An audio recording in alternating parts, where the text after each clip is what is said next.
time put to good use, Dingley Ren has found the first step in the right direction. Yeah, actually I would be very curious to understand until which point Ding was in his home preparation.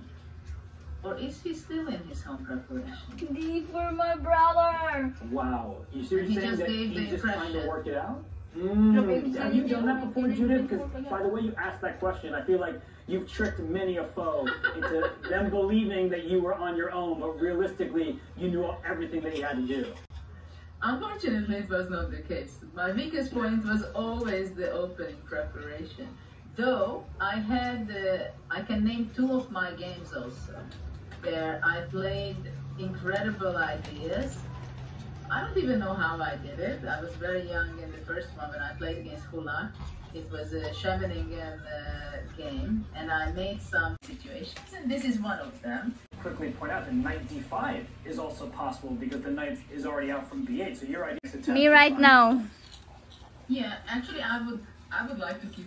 Yeah, okay, and on that one also, few people, Netflix thought, including my opponent, that obviously it had to be a home preparation and so on.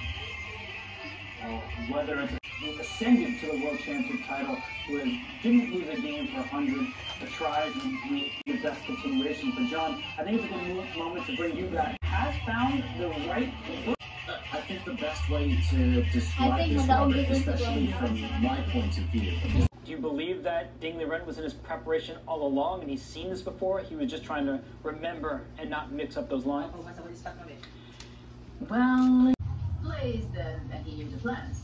So I'm very curious how fast and well Ding will be playing. Oh, you blundered too. That's crazy. I'm also curious. Oh, I'm so glad. Yes. Your thoughts. Thank you very much. Was just remembering this is actually going to happen over the next 5 or so moves, because once you put a pawn on g5, it does become a bit of a target that white can go after. Evaluation bar. First of all, let's say white has several options. Rook c1 is Kanang nakadaw sa game 1 si Ding is a statement. Meaning, black niya ha, pero nakadaw gapon siya.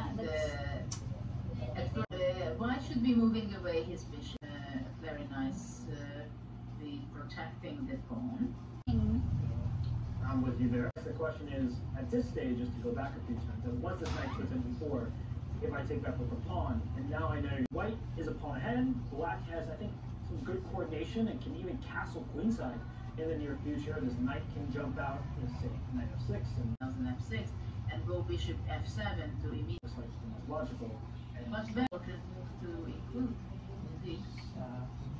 It's funny because on one hand, Judith, we don't really like giving up a bishop pair, but on the other hand, in all seriousness, though, Judith, if we go back to the live position, we're talking about all these variations, and in some of them, black does get a third pawn for the piece, but it still may not be enough.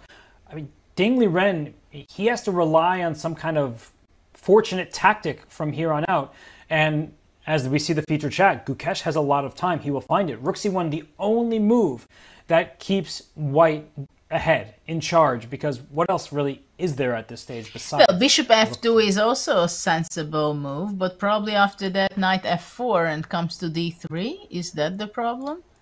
Yes, good call by you. Just allowing. And after rook g3, rook h1. Ooh. And suddenly there are big problems for white. Now we're not talking about a trapped bishop on c2. We're talking about a king on e1 that's in the line of fire. That doesn't look good. Well, basically, if you don't see knight e2, that's the only problem which can be for white. Like, and I want after rook to be c1. clear, it's a hard move to find. Knight e2 is something we have the evaluation bar, so it led me to think of what could it possibly be. But I mean, from a distance, that's like a really, really, really difficult move to spot. It is, but if you play the world championship match and you want to be the world champion, this is the least you should be doing to find knight e2, right? I just want to show what we're talking about in this forcing sequence. Knight takes d4, bishop f2, get out of here, bishop g7 defending, and knight e2. I want to verify, so I'm going to look, and it is the only move. Yes, every other move that white can play that's second, third best is equal, where we see this bishop on c2 is going to be captured, but black gets a third pawn. But knight e2, the only move that leads to a serious advantage for white, but whether or not it's a winning advantage, that's the next question. Knight e2, and rook c1 is on the board. He But may I have the answer- feeling... Sorry. Judith, sorry. No, I was saying he might answer that question very soon, because rook c1 is clearly step one.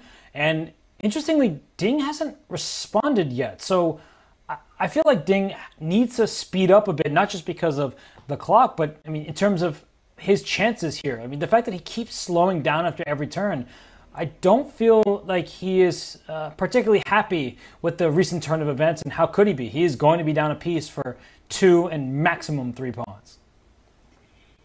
So let me ask you the question. If I ask you, what do you think will be the outcome of this game? Ding wins, draws, or Gukesh wins? Well, chat, that was Judith asking you to get involved and let us know what you think is going to happen. Do you think that Gukesh is going to win the game and even up the scoreboard, or will Ding Liren hold on? I'm, of course, not taking a win for Ding into account, because given the current dynamics, that looks like not even a dream, just it's a parallel universe. Not even parallel, like a just you have to throw him into an alternate universe to win this game. But I mean, to answer your question, Judith, I think it really depends on how quickly Ding plays the next couple turns, more than anything. Like, the moves will matter, no doubt, but he right now has 21 minutes and 30 seconds to make pretty much half of the moves of the time control, and that means 1 minute per move, Judith. I mean, you can easily slip in a position that, quote unquote, should be a hold and then lose on the spot because you do not have time to calculate, and this will be difficult.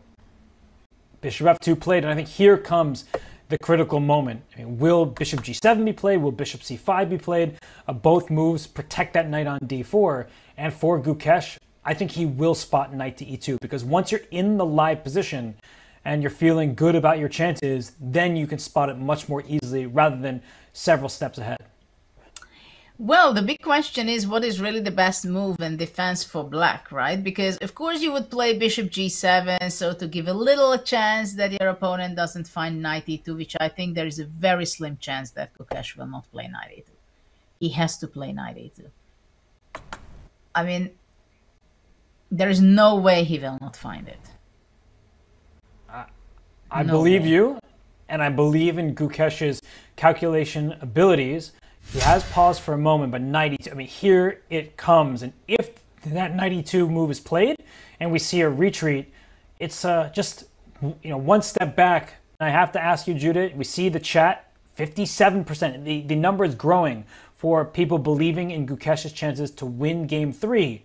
When you look at this position, objectively speaking, do you feel like black has some decent chances to survive here, or do you feel like, just huge trouble and in all likelihood Gukesh is just going to win? Gukesh has to win. This is the story, I think. If he wants to become a world champion, he has to win this game. He can. Ooh, that's a big statement. Yeah, because you don't have so many chances to collect points. I know it's only game 3, I know.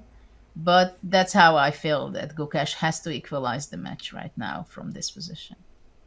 I love a bold statement, and in all honesty, it may not be that sort of out of line to say that, because for Gukesh, this is his second game with the white pieces. If he fails to win this advantage, where objectively speaking it is not winning, there will be plenty of chances left for Ding Liren to fight on. You see the evaluation bar to the left of the board. It is significantly better for white, but still there is a lot left to prove for Gukesh, who only has 3 pawns remaining. It's 2 pawns for a light square bishop. That's the material imbalance. Ding Liren in trouble. I mean, this position, it just seems like one where for Ding, he needs to find a plan. Not yet, because after knight d3 you just go rook d8, I believe. Okay, just simply continue to improve the location of the pieces. That makes sense. It a little bit worries me with white that I don't have enough pawns left. This is maybe a difficult thing for our audience to visualize in their heads, but I am going to ask the question anyway because it is essential to understanding the truth of this position. What trades does white want? So, knight f3 is a knight trade. Does white want the dark square bishops off? How many rooks do you want traded? So, Judith, what's your kind of initial read on what pieces white might want to remain on the board? It's a very good question, Robert. Very, very good question. How to win a huge advantage and how to convert it. And this is the first question we should ask of ourselves, that how to simplify the position to improve the chances of really converting into victory. Knight f3 has its points completely. If black would go king f4, then of course it would be a different story, right? So it does matter in what circumstances we can simplify the position. I'm with you there. Okay, so all of these trades is not what Ding wants. I got If let's say in this position, to finish the calculation and understanding, if white king reaches to f4, then it's just a completely winning position and you will win, right? Because there is not going to be such a big deal for black. You will win in one way or another. But yes, all these pawns are on light squares, which is very bad for black, right? These pawns will be So now you get an answer what the bishop will be used for. To collect. Yes, I get. And actually the pawn on g5, which we criticized earlier, is very helpful because it keeps the f7 pawn stuck in place. Okay, so I buy that. So you're saying that these trades are good for white, so that means Ding will not be so friendly, even though he's a nice guy, that he's not, excuse me, after bishop takes f3, he's not going to take on f2 with the rook. Can he even let the foot off the gas a tiny bit? I don't believe you can take anything for granted at this stage, because for Gukesh, I mean, he's the one who surprised his opponent in the opening, and then immediately he was the one who made an error with that g5 pawn push. And now he's here, he knows that he has the upper hand. That knockout to deliver is a totally different question. And Ding Liren, he is tough. Gukesh has expected his best on this World Championship stage, and if Ding Liren brings his best to this moment, he will make Gukesh's life difficult. That doesn't mean that he necessarily will save it, but Ding Liren is facing the problems on the board and on the clock, and he's also facing an opponent who is just as determined as ever. So, folks, a piece down, but with some pawns for compensation. World champion Ding Liren under tremendous pressure with Gukesh. What's he going to do? He hasn't moved. He's freezing.